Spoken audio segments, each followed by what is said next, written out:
Hey everyone, this is Code in Heaven. My name is V, and today we're going to work with Java and create a new project named Chatbot. So I'm using my IntelliJ. I'm going to send you links in the description so you can access JDK and this IDE. So I'm creating a new project. I name it Chatbot, and I need to set up my location. So right now I have it in tutorials, and I'm going just to edit to dev. All right, let's just set Java language and make sure we have a Maven build system. Another thing that we want to actually install or actually select is JDK. Right now I have OpenJDK 20. You can see I have like a few of them, but yeah, I'm setting up 20. You probably might have 20 first, since it's a new one, if you're like download that. So let's just create our new project. I'm going to open it in this window. Okay, looks good to me. Here's our Java project.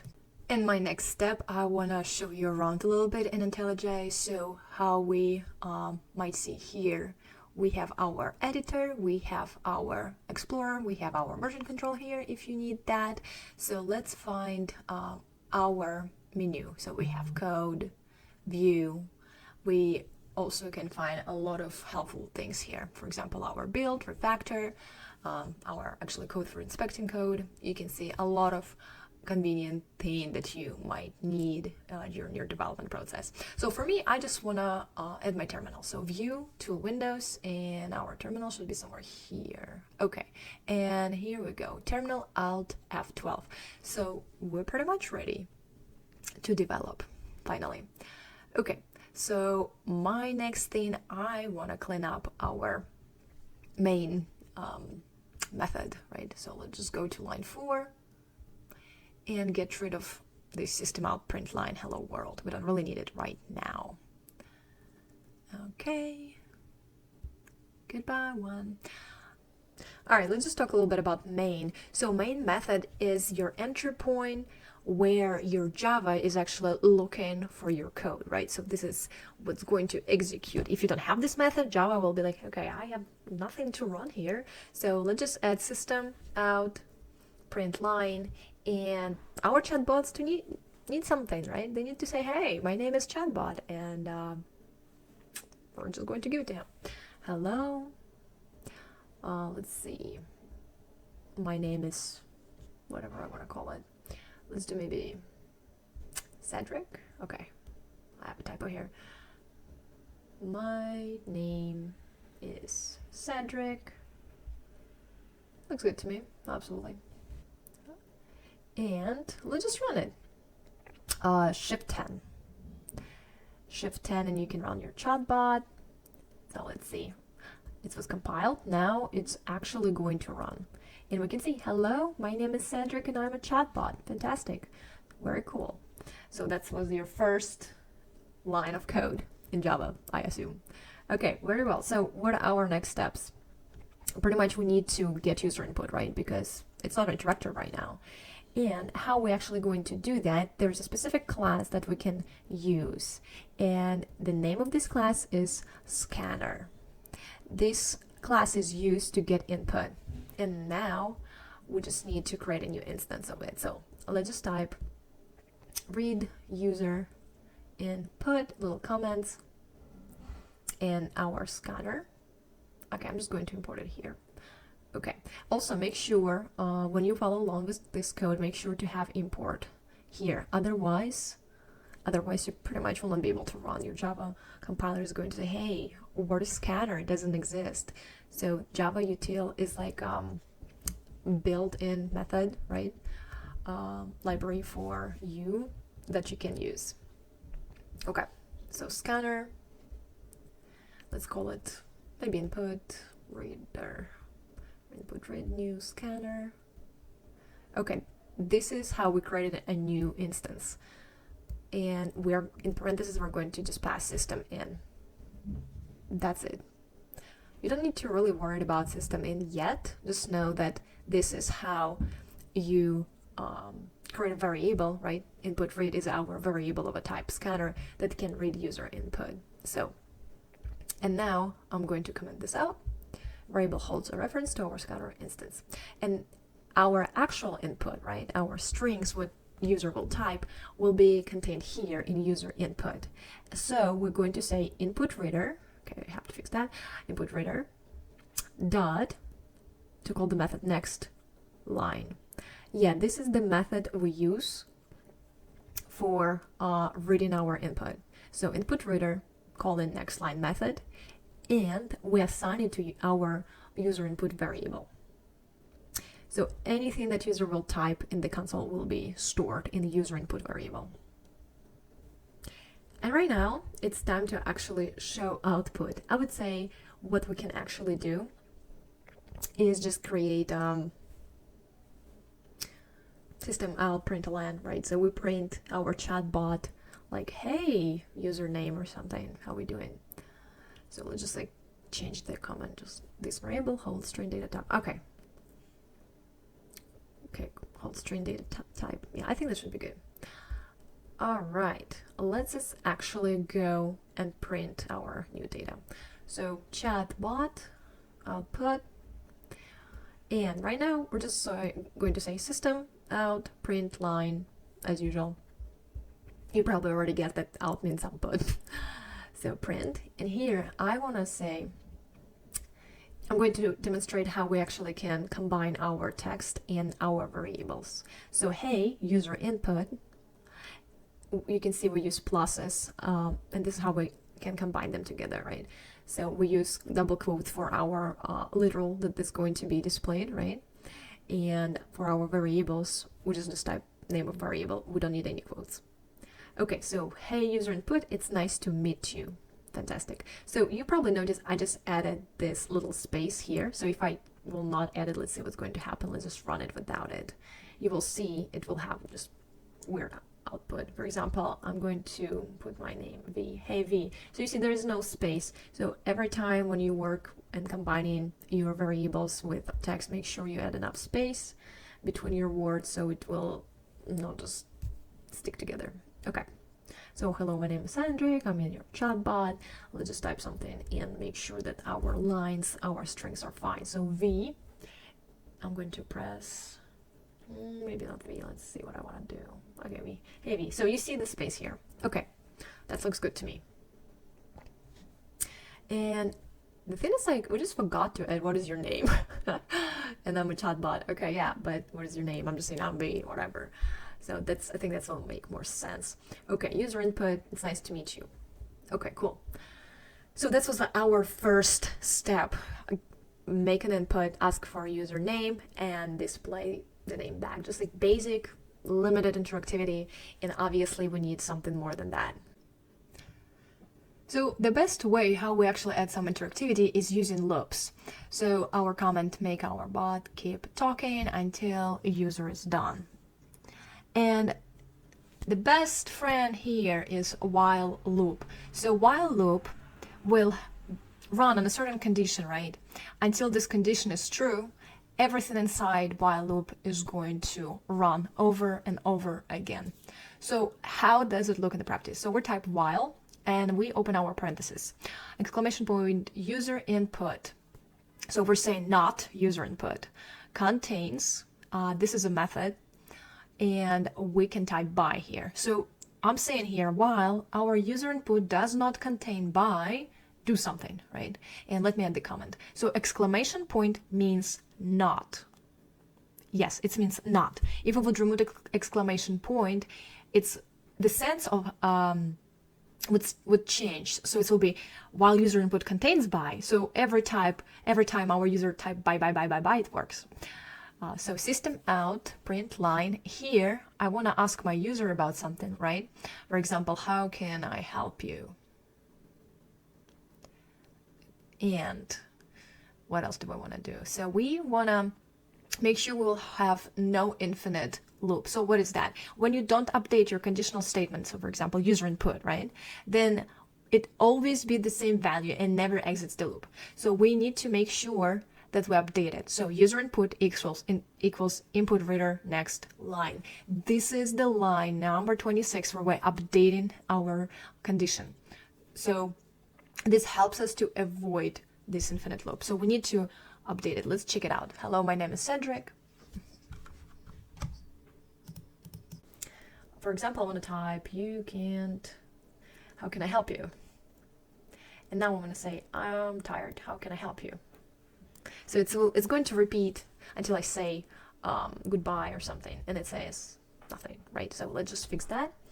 I want to say after this happened, after bye was detected by our program, I want to say system out, print line, for example, bye, right? Bye. Also, I think it could be a good idea to create a new variable. Let's just create username, right? So we have our first user input that should contain a variable username. So I'll just create string username and assign it to user input. So pretty much this was going to happen. Our username will have that old input, and it will never going to change. For example, we're changing our user input on 26. So, but our username, new variable we just created, will hold the old value. So let's just check this out. Hello, my name is Cedric. Hey, Kate. How can I help you? Bye. Okay, I see. Bye.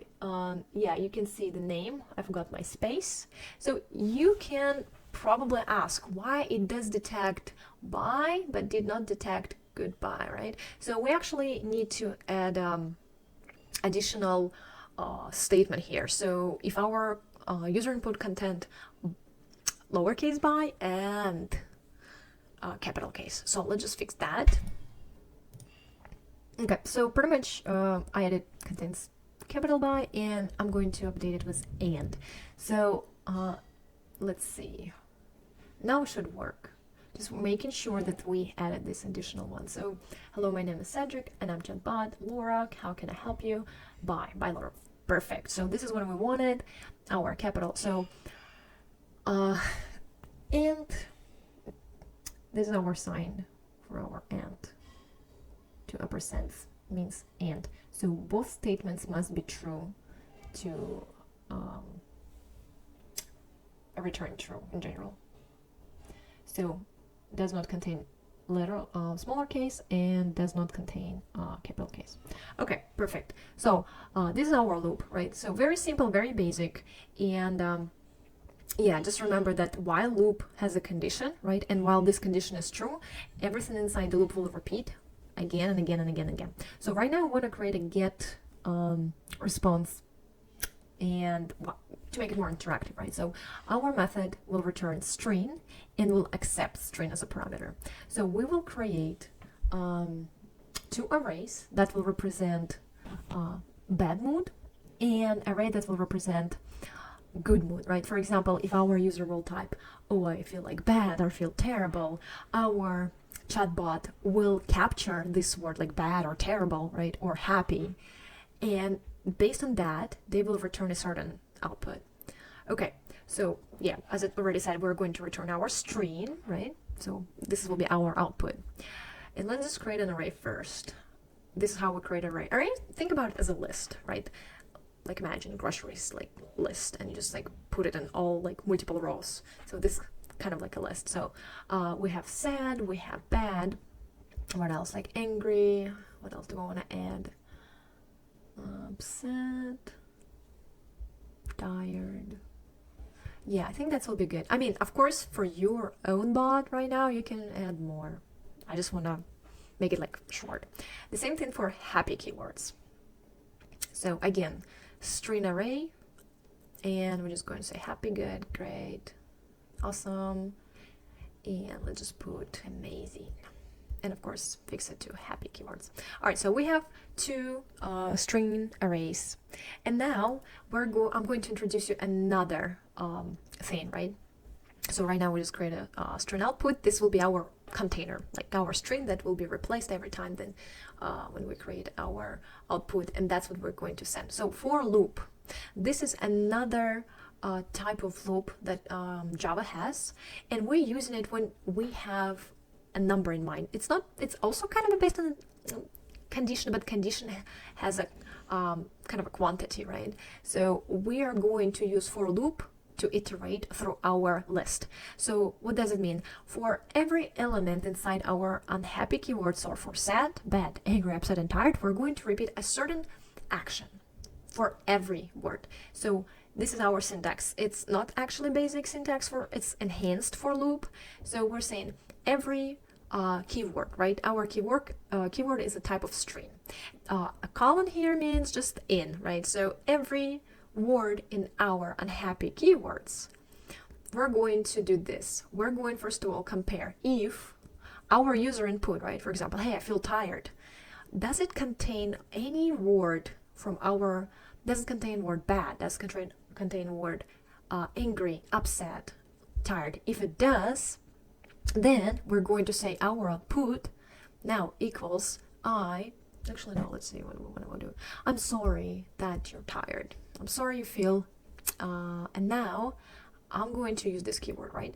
So this is our keyword. It's going to be bad, angry, upset, and tired, right? So we're going to say, I'm sorry that you feel, and this keyword, right? Wherever user did type, right? So we kind of extracted it, compared, and then returned back this keyword. I'm sorry you feel keyword, right? So bad, angry, upset, and tired. So, and we just return this output. So I'm sorry you feel user input, right? Now we're going to do the same way for happy words. Okay, let's see, I'll just copy and paste it. Okay, for a string keyword in happy keywords, right? We're just going to say, instead of I'm sorry you feel this way, maybe we can say I'm glad, maybe. Yeah. But pretty much it's the same thing, right? Only two differences is we're using a different list. And I'm just saying, I am glad you are this keyword, right? So keyword. Okay, cool.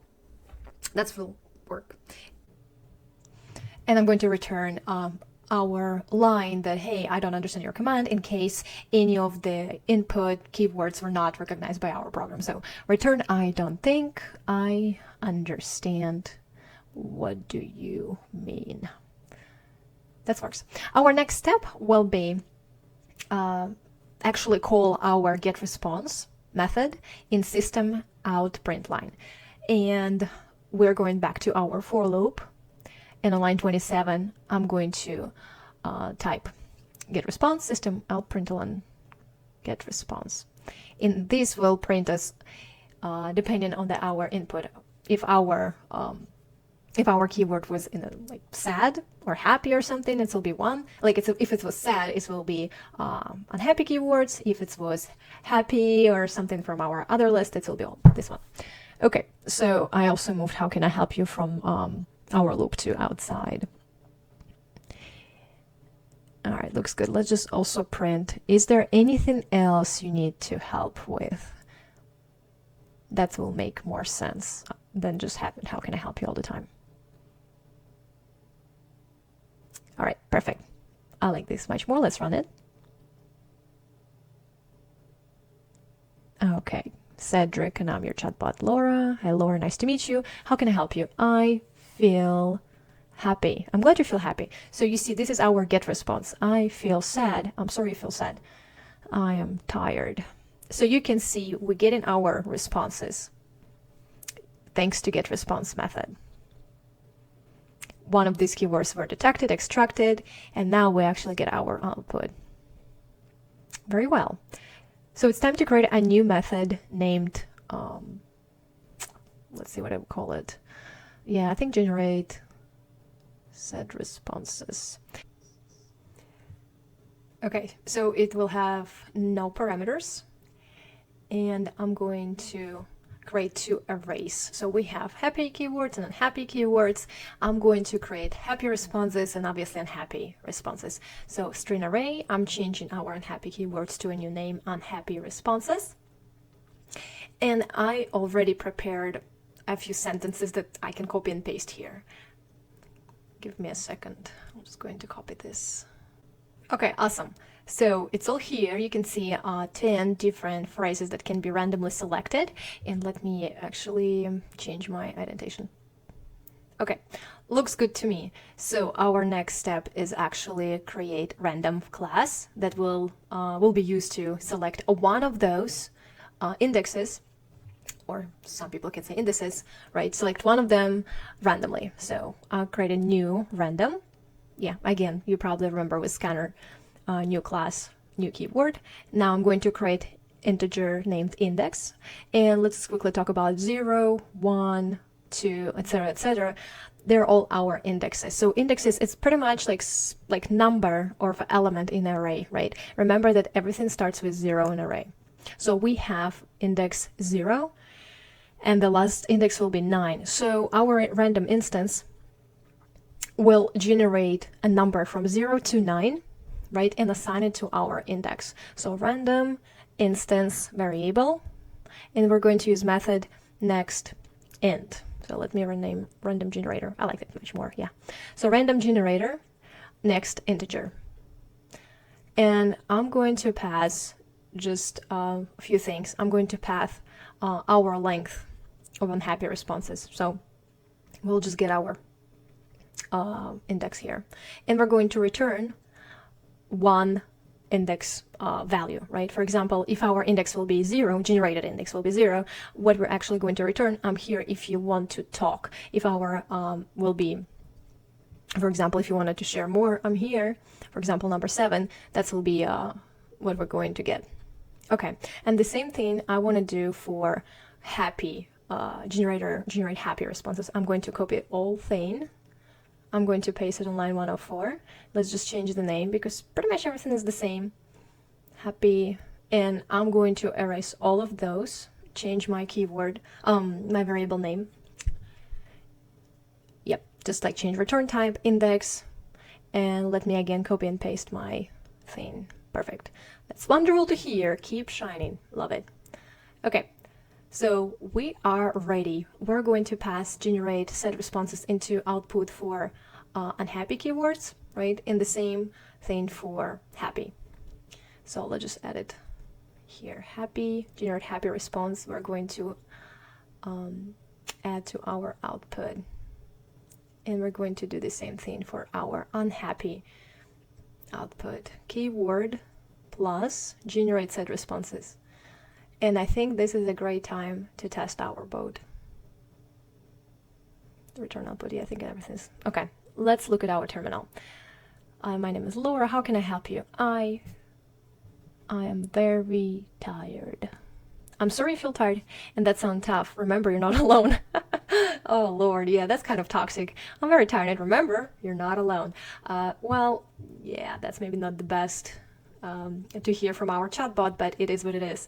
I'm not happy with your response, Mr. Bot. I'm glad you feel happy. Oh my god, that's so much toxicity. And if you notice, not happy is actually give us a positive response. We need to fix that. So it detects happy, right? Even if it's not happy, we really don't want to put it in the same sentence. So I'm going to update our unhappy keywords and add another one like not happy. Well, you got the point, right? So you also can work on detecting not and kind of play around. Let's see, Anna, I'm not happy. I'm sorry you feel not happy. Okay, now it's going to a right category on happy keywords. Is there anything else you want to share? Now I'm happy. Okay, I'm glad you feel happy. All right, that looks good. Bye. Okay, so another issue we have here. If you noticed, after we pressed buy, our loop still it still worked, right? It still executed, even it's not supposed to, yeah? So what exactly happened here? We forgot to add if statement, right? So if our user input contains buy, because you remember on line 26, we did update our user input. So we actually have to ask, is it buy or not? And there's a nice tricky thing. Before we could just use buy separately for capital and for lowercase, but here we have a really nice feature such as user input to lowercase contains, right? So contains buy, very nice method. So the both will be converted to small case, and if you want, you can go ahead and update your chatbot. So I'm going just to say, hey, I think should just like maybe move it there. Actually, no, never mind. So inside we're going to say break. That's it. This is what will stop our loop and exit it. Line 31 will never execute if our input had buy. That's it. Let's just tick it. by Laura. Yep, perfect. Thank you so much for staying with me watching this tutorial.